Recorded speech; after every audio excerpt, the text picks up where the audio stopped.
জাগপা পার্টির রাশেদ প্রধান কি বক্তব্য এনে দিল। আর হাসিনা মুক্ত বাংলাদেশে ওই নতুন করে জেগে ওঠা সন্ত্রাসী সংগঠন বিএনপি খুনে ডাবল সেঞ্চুরি পার করে ফেলেছে। এই প্রশাসন, এই আইন শৃঙ্খলা বাহিনী দিয়ে লেভেল প্লেইং ফিল্ড হবে, জাতীয় নির্বাচন সুষ্ঠু হবে, সেটা বাংলাদেশের কোনো পাগলও বিশ্বাস করে না।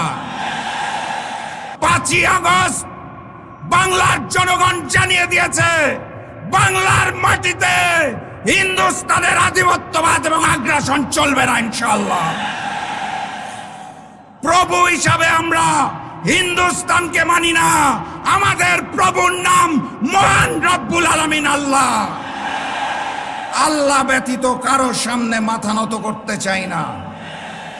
আওয়ামী লীগ যেভাবে দেশ ছেড়ে হিন্দুস্তান পালিয়েছে, বিএনপিকে বলতে চাই জনতার কাতারে আসুন, না হলে আপনাদেরও পালিয়ে যেতে হবে দেশ ছেড়ে। আমি সর্বশেষ ওই স্লোগানটা দিয়েই শেষ করব, যেই স্লোগানে হিন্দুস্তানের বুক কাঁপে, পুরাতন জালিম আওয়ামী লীগের বুক কাঁপে, নতুন জালিম বিএনপির বুক কাঁপে। স্লোগান ধরুন, নারায়ে তাকবীর, নারায়ে তাকবীর।